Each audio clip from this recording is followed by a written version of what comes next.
मिशार वीतरागी विज्ञानिता शिव स्वरूप। और पंच परमेष्ठी भगवान का स्मरण करेंगे। ओम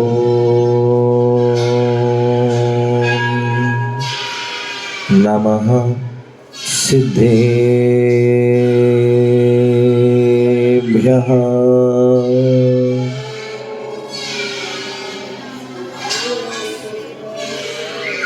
ओम नमः सिद्धेभ्यः।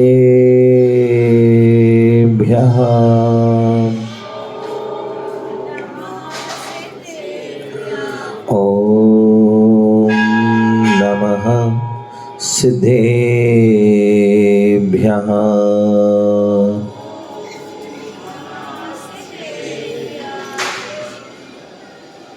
तोभ्यं नमस्य भुवनातिहराय नाथे।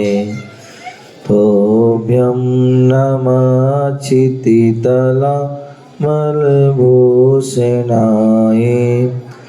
तोभ्यं नमस्ति जगता परमेश्वराय। तोभ्यं नमो जिन्भवो दधिशोषणाय। गुरुवापान्तिनो नित्यं यानिदर्शननायका। चारितानो गम्भीरा मोक्षमार्गोपदेशिकाः।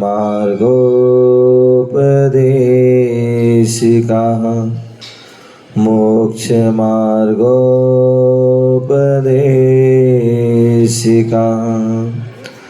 मोक्षमार्गोपदेशिकाः।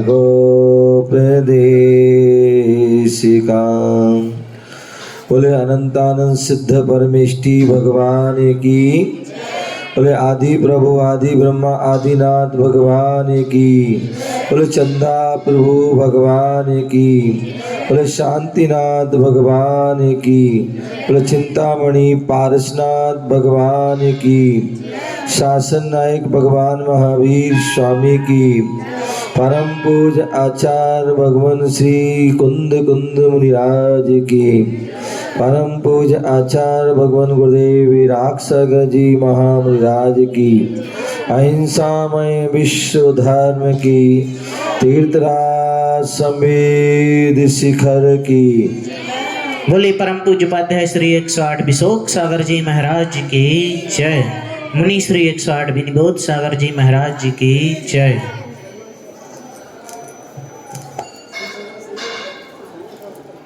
प्यारे बंधुओं,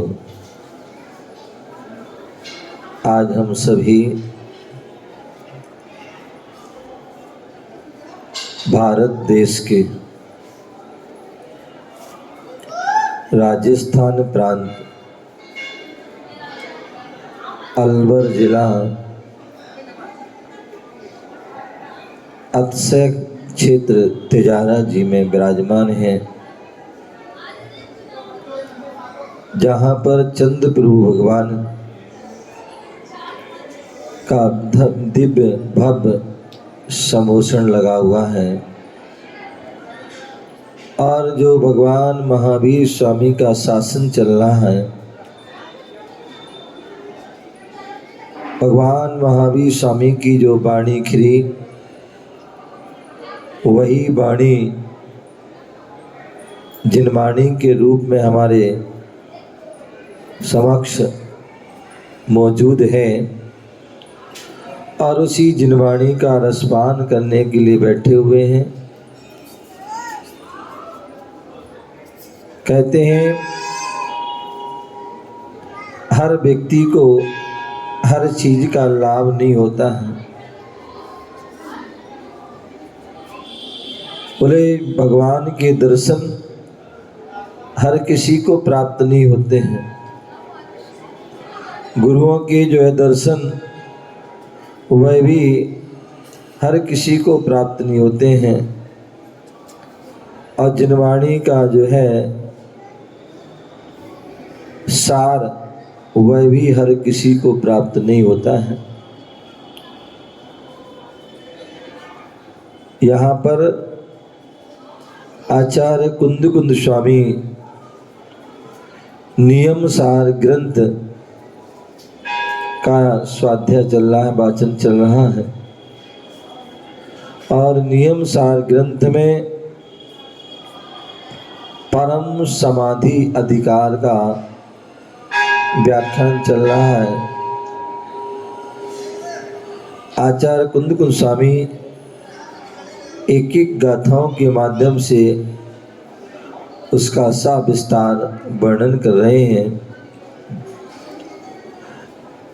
121 नंबर का जो है गाथा हो चुकी थी।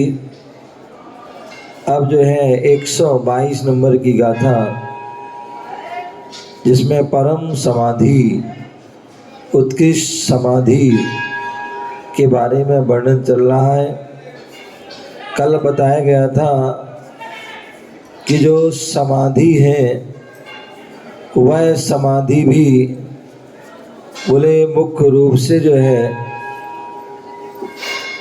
जो समाधि है वह समाधि का अर्थ बताया गया है परम ध्यान में स्थित होना, ध्यान में जो है लीन होना, वह समाधि के बताया है। जहाँ पर मन, वचन, काय तीनों जो है योग जो है उनको एकांग कर दिया जाता है, वह हमारी समाधि होती है। दूसरे जो है समाधि का उल्लेख जो है जहाँ पर अंतिम समय होता है और उस समय जो संलेखना समाधि को धारण किया जाता है, उस समय कसायों को और शरीर को जो है क्रमशः क्रश किया जाता है। उस संलेखना और जहाँ पर सब जीवों के प्रति समान भाव होते हैं, जहाँ पर अनुकूलता हो या प्रतिकूलता हो, उन दोनों अवस्थाओं में व्यक्ति समान भाव रखते हैं। कोई व्यक्ति हमारी निंदा करता है और कोई स्तुति कर रहा है, तो दोनों में ही जो है वह समान भाव रख रहे हैं। कोई जो है निंदा कर रहा है तो उसमें रुष्ट नहीं हो रहे हैं, और कोई प्रशंसा कर रहा है तो उसमें खुश नहीं हो रहे हैं। दोनों में ही समान भाव। कोई जो है अर्घ उतार रहा है, पूजा कर रहा है, तो उसमें कोई खुश नहीं होते साधुजन। और कोई 80 प्रहार, 80 से मतलब 80वीं तलवार से वार कर रहा है, तो उसमें जो है दुखी नहीं होते हैं। दोनों में ही वह समान भाव रखते हैं। ऐसे वह साधक होते हैं, महान अपनी साधना में जो लीन होते हैं। ऐसे वह जो हमारे मुनिराज गुरुजन होते हैं, और ऐसी वह समाधि कहते हैं जब साधक 8 वर्ष का होता है और 8 वर्ष में जो है अष्टमूल गुणों को धारण कर लेता है।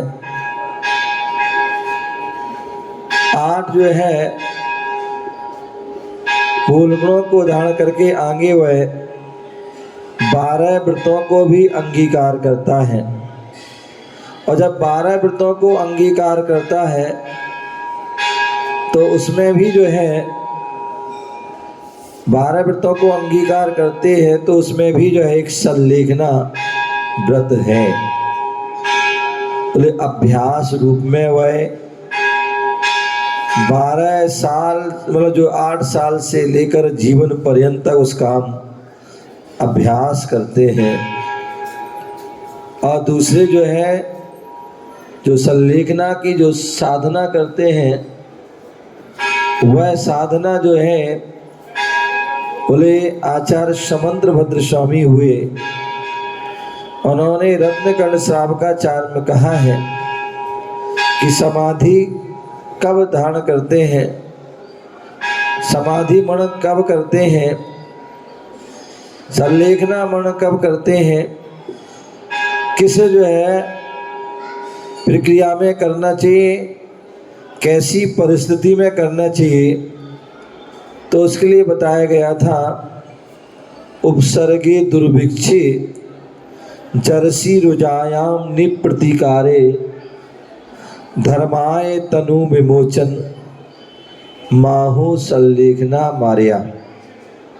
बोले जो 8 पुरुषों ने कहा है, श्रेष्ठ पुरुषों ने, गणधर आदि महापुरुषों ने, तीर्थंकर जैसे महापुरुषों ने कहा, ऐसे को भी थोड़ी सी कुछ परेशानी आई और हमने संलेखना धारण कर ली या समाधि मन करने लगे। बोले नहीं, उपसर्गे, जब भयानक उपसर्ग आ जाए जिसका प्रतिकार नहीं किया जा सके, ऐसी उपसर्ग आने पर, और शास्त्रों में बोले मुख्य रूप से 4 प्रकार के उपसर्गों का उल्लेख है।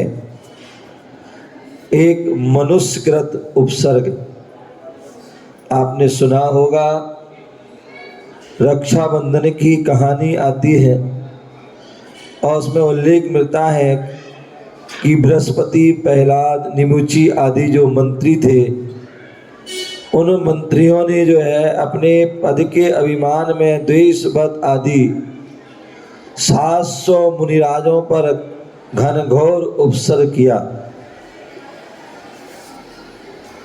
अभिनंदन आदि 700 मुनियों पर राजा ने घानी में पिलवा दिया गया। 5 पांडव मुनिराज जिनके लिए गरम गरम आभूषण पहना दिए, उपसर्ग है। ऐसे वह घनघोर उपसर्ग आने पर जिसका प्रतिकार नहीं। मनुष्यकृत, त्रियंचकृत, श्यालिनी, व्याघ्र, सर्प, हाथी आदि जो है मुनिराज को भक्षण कर रहे हैं, अजगर आदि जो है भक्षण कर रहे हैं, लेकिन फिर भी वह मुनिराज धन्य है, वह अपनी साधना में लीन है, तपस्या में लीन है। ऐसे वह त्रियंचकृत उपसर्ग को वह समता भाव से सहन करते, किसी प्रकार का प्रतिकार नहीं करते हैं। हम प्रवचन में बैठते हैं, मंदिर में बैठते हैं, जाप में बैठते हैं, पूजा में बैठते हैं, स्वाध्याय में बैठते हैं, सामयिक में बैठते हैं, और उस समय यदि कोई मक्खी तुम्हारे जो है शरीर पर बैठ जाती है, हमारा तुरंत वहाँ ध्यान ज़्यादा, तुरंत हमारा वहाँ हाथ चले जाता है। मच्छर आदि बैठता है, हम तुरंत उसको हाथ हमारा जाता है और उसको हम जो है मृत्यु के घाट उतार देते हैं। लेकिन धन्य है वह मुनिराज, इतना घनघोर त्रियंचों के द्वारा उपसर्ग हो रहा, 3 दिन तक जहाँ पर श्याल नहीं खा रही है, लेकिन धन्य है वो मुनिराज अपने ध्यान में, साधना में लीन है। देवकृत उपसर्ग, पारसनाथ मुनिराज जो है साधना कर रहे हैं, अपूर्व जन्म का जो है कमट का जीव उन पर घनघोर उपसर्ग करता है।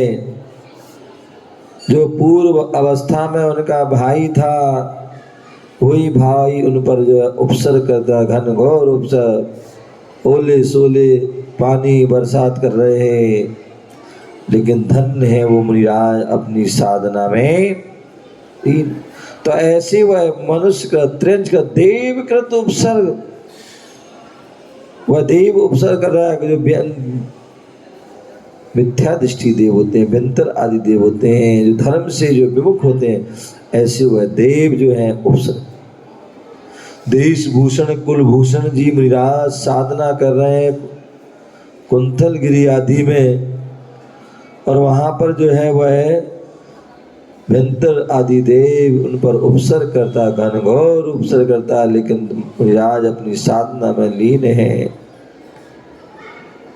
और जैसी वह साधना में लीन वह देव उपसर्ग करता है, और वह जो है अपनी साधना में लीन रहते हैं। तब श्रावक उनका जो है वो क्या करते हैं, उपसर्ग को दूर। तो ऐसे देवकृत, तो ऐसे कितने भी उपसर्ग आए उन उपसर्गों को वह समता भाव से सहन करते। जब तक वह सहन कर सकते हैं, सहन करते हैं, अंत में जो है वह जब तक बचने की उम्मीद है तो नियम संलेखना को धारण करते हैं, और जब बचने की उम्मीद नहीं रहते हैं तब वह जो है यम संलेखना, जीवन पर्यंत के लिए वह संलेखना को, ऐसे वह जो है वह त्रियंचकृत मनुष्यकृत देवकृत उपसर्ग होने पर वह संलेखना आदि को धारण करते। उसी प्रकार जो है परिसय, 22 प्रकार के जो परिसय होते हैं उन परिसयों को भी मुनिराज सहन करते, लेकिन जब वह परिसय भी सहन से अति ज़्यादा हो जाते हैं तो वह क्या करते हैं, वह संलेखना वर्ण को धारण करते हैं, संलेखना वर्ण को करते हैं। ऐसे वह संलेखना जो उत्कृष्ट समय संलेखना करता है, बोले चतुर्थ काल में उत्कृष्ट साधना करता है तो वह उसी भव से मोक्ष चला जाता है, अथवा 2-3 भव से मोक्ष। लेकिन जो है वह जो पंचम काल में साधना करता है, पंचम काल में जो तपस्या करता है, तो वह जो है उत्कृष्ट समाधि करता है, तो वह पहली बात उत्कृष्ट हो नहीं पाती, फिर भी जो है जितनी विशुद्धि से करता है तो उसको वैसे ही स्वर्ग आदि की प्राप्ति होती है।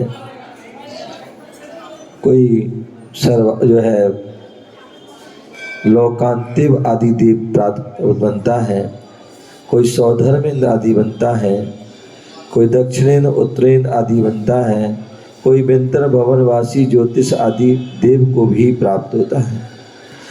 अपनी अपनी साधना के अनुसार उसको वह फल प्राप्त होता है। ऐसे वह समाधि होती है, और उसी के बारे में यहाँ पर आचार्य भगवान कुंदकुंद स्वामी 122 नंबर में कह रहे हैं। सभी लोग हाथ जोड़िए और उस श्लोक गाथा को पढ़ेंगे। बैणोच्चारण क्रिया क्रियम परिचत्ता वीराय भावेणे जो झायधि अपाणम परम समाहि हवे तस्य। यहाँ पर आचार्य कुंदकुंद स्वामी बोल रहे हैं, वर्णोच्चारण क्रिया, बोले वर्णोच्चारण क्रिया परित्यज्य, बोले वचन बोलने की जो क्रिया है उसका परित्याग कीजिए। क्यों? क्योंकि व्यक्ति जब भी जो है बोलता है, वह क्या बोल रहा है, क्या नहीं बोल रहा है, क्या बोलना चाहिए, क्या नहीं बोलना चाहिए, से वह विवेक नहीं रहता है। जो मन में आया वही वह उसके जो है वचनों के माध्यम से कह देता। उठाई जीव तरुआ से मार दी, कुछ ही बोलते, और उससे जो है कुल शब्द समार के बोलिए, शब्द के हाथ न पाओ, एक शब्द अमृत करे, एक हृदय में घाव। बोले हमेशा जो है हमें शब्द को संभाल के बोलना चाहिए, ऐसा शब्द बोलो। बोले उसको पहले हृदय तराजू तोल लो, अंदर में तोल लो कि जो मैं शब्द बोल रहा हूं वो शब्द यदि कोई मुझे बोले तो मुझे कैसा लगेगा। यदि कोई हम गलत शब्द बोल रहे हैं जो हमें बुरा लग सकता है और हम दूसरों के लिए बोल रहे हैं, तो वैसे शब्द हमें नहीं बोलना चाहिए। ऐसा जो है वह वचन, क्योंकि एक शब्द अमृत करे एक हृदय में घाव। व्यक्ति कहते हैं कि जो है गोली का घाव जो है जल्दी भर सकता है, लेकिन बोली का घाव हमेशा हरा भरा रहता है। मान लीजिए कोई भाई भाई में कोई जो है वार्तालाप हो जाए, बरसों निकल जाएंगे लेकिन वह बात याद रहेगी कि हमारे जो है बड़े भाई ने ऐसा कहा था, छोटे भाई ने ऐसा कहा था, ऐसे शब्द बोले थे, वो हमेशा हरे भरे रहते। तो शब्द को संभाल के बोलिए, क्योंकि शब्द के हाथ पांव नहीं होते हैं, लेकिन फिर भी एक अमृत करता है और एक घाव करता है। क्या करता है? एक हृदय में अमृत। कोई बीमार है, कोई परेशान है, कोई दुखी है और उसने आपको मालूम पड़ गया और आपने उसकी जो क्या कर दी है, संतावना दे दी कि कोई बात नहीं भैया आप ठीक हो जाएगा, या आपको जो भी परेशानी हो आप मुझे बता देना, मैं उसे पूरी करने की कोशिश, दूर करने की कोशिश। इतना भी जो है आपने जो है कह दिया तो उसे बहुत कुछ, उसे जो है क्या मिल जाती है, सहारा मिल जाता, उसे अमृत का काम, भैया कोई बात नहीं ठीक हो जाओगे, हैं, उसके बहुत अच्छा सहारा। और यदि कोई परेशान था, कोई दुखी था, कोई कष्ट में था, और आपने क्या किया, जैसे उसमें कष्ट में देखा और बोलना प्रारंभ कर दिया, मुख से जो है बाणों की जो है वर्षा प्रारंभ कर दी, कटु बाणों की, नुकीले भाव। और कर लो भैया पाप, हैं, और कर लो ऐसे अतिक्रम, और कर लो जो है आपने इतने जो है दूसरों को सताया, ये किया वो किया आदि, जो है आपने उस पर जो है अब शब्द आदि बोलना प्रारंभ, और उससे उसको क्या होगा, कष्ट होगा। आपको पता होगा महाभारत का हुआ दृश्य,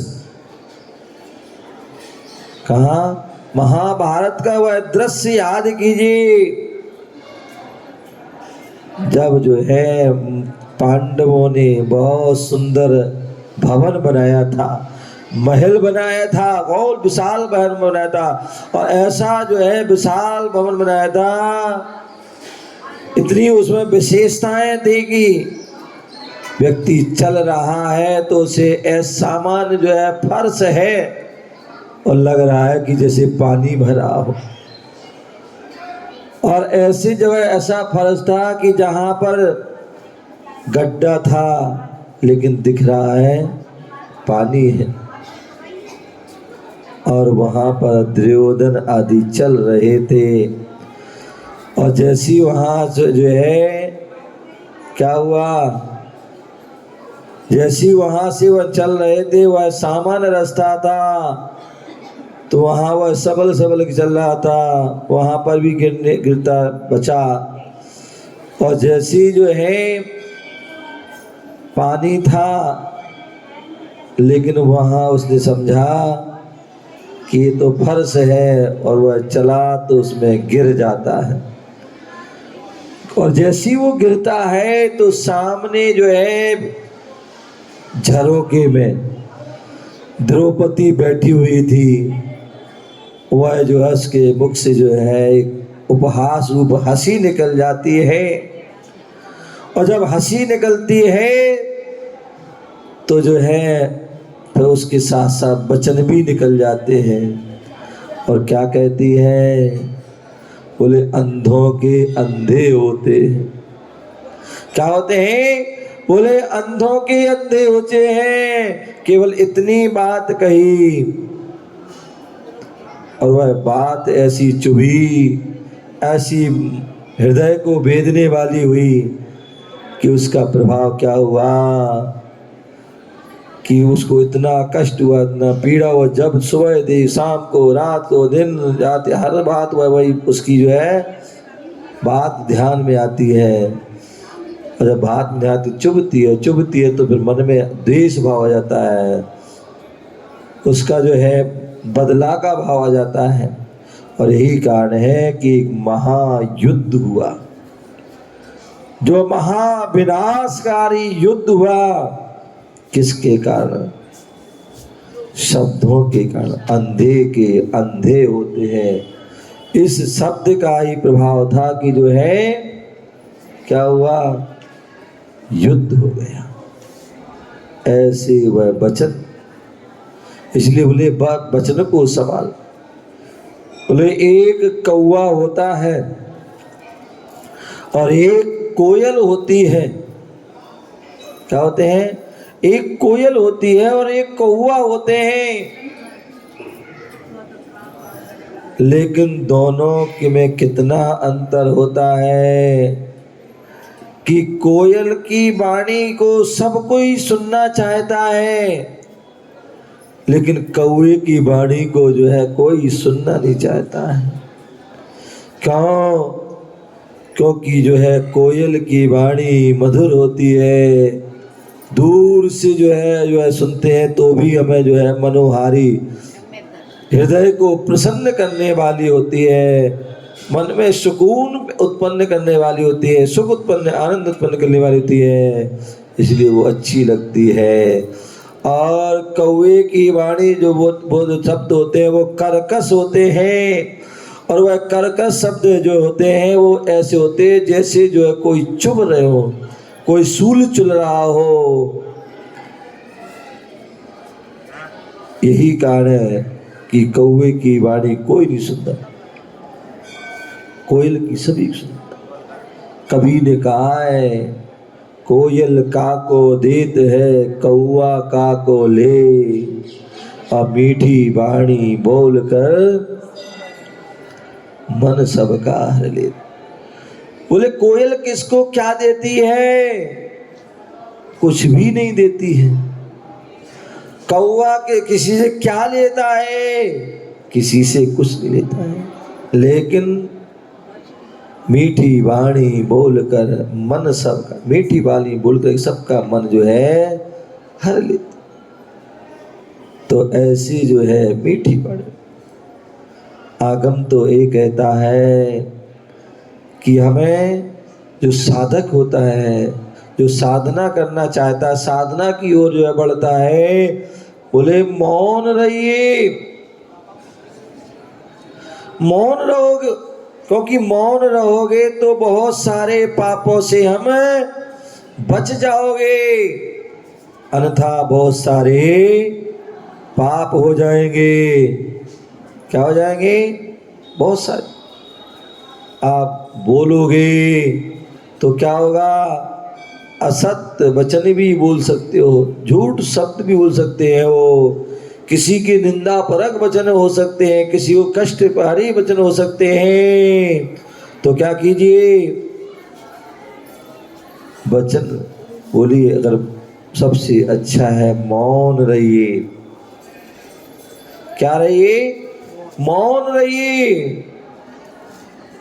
और बोलो, कम खाओ और गम खाओ। इसी प्रकार कम बोलो और बोलो तो सोच समझ के बोलो। बोले ऐसा बोलो कि जो है ऐसा बोलो जो अच्छा लगे। ऐसा ना बोलो कि लोग कहें चुप, लोग कहें कि चुप, और ऐसी जगह न वो बैठिए लोग कहे उठ। ऐसा ना बोलो जिससे कहे लोग चुप हो जाओ, ऐसी जगह ना बैठो जो कहे चुप हो जाओ। इसलिए बोले कम बोलो, या तो मौन रहो, बोलना है तो कम बोलो, जब भी बोलो सत्य बोलो, हितकारी बोलो। बोले मुनिराज जो बोलते हैं वो हित मित प्रिय वचन बोलते हैं। जब भी बोलेंगे हितकारी बोलेंगे, मित सीमित बोलेंगे और प्रिय वचन बोलेंगे। अप्रिय वचन नहीं, प्रिय वचन बोलेंगे। और जो है जब कम बोलते हैं तो व्यक्ति सोच समझ के बोलता है, और जब बोलता है तो अच्छा बोलता है, लोगों को अच्छा लगता है और जो उसके जीवन में भी अच्छा होता है।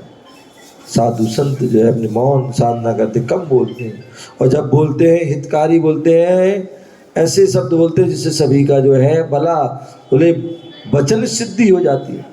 कई बार बोलते कुछ भी बोलते और वो है हो जाता है। तो ऐसे जो है वचन मंगलकारी जो है वचन बोलना है, कम बोलना है, हितकारी बोलना है। तभी वह व्यक्ति जो है अपने जो अहिंसाणुव्रत या सत्य महाव्रत का पालन कर सकता है, या अपनी भाषा समिति का पालन कर सकता है। कम बोलेंगे तो आप जो है का ध्यान भी एकाग्र होगा, अन्यथा ज्यादा हम बोलते हैं तो मन हमारा चंचल रहता है। हम अपने भी स्वयं भी हम जो है विचलित रहते हैं और दूसरा को भी विचलित कर देते हैं। तो ऐसे बोले हैं वचनोच्चारण क्रिया परित्याज्यम। तीर्थंकर जैसे महापुरुष भी कहते हैं जो है जब तक उनको केवल ज्ञान नहीं होता है, जब राज अवस्था में है तो यथायोग बोलते हैं, व्यवस्था बनाते, कोई राजा होते हैं, संदेश भी देते हैं, आदेश भी देते हैं, कोई राजा है। लेकिन जब वह दीक्षा ले लेते हैं और दीक्षा लेने के बाद जब तक केवल ज्ञान नहीं होता है तब तक क्या करते हैं, तब तक वह मौन रहते हैं। क्या रहते हैं? तब तक मौन रहते हैं, बोलते नहीं हैं। मौन रह करके अखंड साधना करते हैं, ना किसी को उपदेश देना ना कुछ भी, वह अपने अनवरत साधना में लिए। और यही कारण है कि वो साधना का प्रभाव कि केवल ज्ञान हो जाता है। केवल ज्ञान होने पर, क्योंकि मन भी एकाग्र हो गया, वचन भी हो काय भी एकाग्र, इसलिए वह केवल ज्ञान। और केवल ज्ञान होने पर यथा समय तक वह दिव्य ध्वनि गिरती है। क्या होती है? दिव्य ध्वनि। सबका उपदेश दे करके जो है भला करते हैं, सभी को मोक्ष मार्ग दिखाते हैं, कल्याण का मार्ग बताते हैं, सत्य मार्ग, सही जो यथार्थ मार्ग है वह बताते हैं, पंच परमेष्टि का ज्ञान कराते हैं। और जब वह अपने ज्ञान में उनकी झलकता है कि अब जो है आयु कर्म शेष है, या हमारे लिए मोक्ष की पद की प्राप्ति करना, सिद्धत्व पद की प्राप्ति करना है, तो बोले हम जो है चाहे गमन करते रहें, पद विहार करते रहें और जो है बोलते रहें तो हमें मोक्ष होने वाला नहीं है। और यही कारण है कि हम चाहते हैं कि हम अब हमारे लिए मोक्ष हो, हमारा कल्याण हो। जो भी हमारे जो है अघातिया कर्म अभी हैं वह भी नष्ट हो, उसके लिए क्या करते हैं? योग निरोध करते हैं। क्या करते हैं? योग निरोध करते हैं। जो मनो योग है, वचन योग है, काय योग है, इन तीनों योगों का निरोध करते हैं और विशेष वह साधना करते हैं। और विशेष साधना के प्रभाव से वह तत्क्षण वह जो है जितना वह 5 रस अक्षर बोलने में समय लगता है उतने समय लगता है, और वह जो है क्या करते हैं? वह कर्मों को क्षय करके वह लोक के अग्रभाग में वह सिद्धत्व पद को प्राप्त करके अष्ट गुणों से संपन्न अष्टम भूमि में वह सिद्ध पद को प्राप्त करके सिद्ध बन जाते हैं और अनंत समय तक वह वहीं पर रहते हैं, जहाँ पर एक सिद्धों में भी अनेक सिद्ध जो है विराजमान होते हैं, ऐसे उस अवस्था में रहते हैं और अपना परम आनंद परम जो है उसमें लीन रहते हैं। तो इस प्रकार से यहाँ पर हम सभी उस परम समाधि बोले जो जहाँ पर प्राप्त करना चाहते हैं, उस परम समाधि के जो है फल को प्राप्त करना चाहते हैं, तो बोले मन की क्रिया को भी रोकिए, वचन की क्रिया को भी रोकिए और काय की क्रिया को भी रोकिए। तो वचन बोलने से सारे हम मन की क्रिया से ही बच जाते हैं और काय की क्रिया से ही बच जाते हैं और फिर हम राग द्वेष से ही बच जाते हैं, फिर हम भीतराग अवस्था को प्राप्त करते हैं और भीतराग अवस्था में पहुंच करके हम आत्मा का ध्यान करते हैं और वह ध्यान के माध्यम से उस परम समाधि में लेकर होकर के उस परम समाधि का जो फल है वह कर्मों की जो है अभाव और गुणों का जो सद्भाव और सिद्धत अत की प्राप्ति को हम प्राप्त होते हैं। ऐसे वह हम उस परम स्थान को परम गुणों को प्राप्त करें और अपने जीवन को श्रेष्ठ बनाएं, तभी हमारा जो है क्षेत्रों के तीर्थ क्षेत्र अस्य क्षेत्र सिद्ध क्षेत्र आदि के दर्शन करना, उनकी भगवान के अभिषेक दर्श पूजन आदि करना, उनका ध्यान करना, जाप करना, स्वाध्याय करना, गुरुओं के दर्शन, उनके आहार विहार आदि आदि से करना, इन सब की इन क्रियाओं के माध्यम से लक्ष्य वही है कि हम परम समाधि को फल को प्राप्त करें, अपनी आत्मा का कल्याण करें, अपनी आत्मा को जो हमारी आत्मा अनादिकाल से बहिरात्मा रूप में जो है रह रही है, ऐसी उस आत्मा को हम अंतरात्मा के रूप में परिवर्तित करें और अंतरात्मा ही के रूप में ही क्यों परमात्मा के रूप में अवस्थित करें, व्यवस्थित करें, तो निश्चित ही हमारी आत्मा का कल्याण होगा। आप सभी ने जो है जिन वाणी का रसपान किया, आप सभी के लिए बहुत बहुत मंगल आशीर्वाद। इसी तरह से हम गुरुओं की वाणी को सुनने के लिए थोड़ा थोड़ा समय निकाल करके अपनी आत्मा के कल्याण की ओर, अपनी आत्मा के हित के लिए अग्रसर हों, इसी भावना से जय बोलो महावीर भगवान की, बोले चंदा प्रभु भगवान की, आचार्य गुरुदेव विराग सागर जी महामुनिराज की।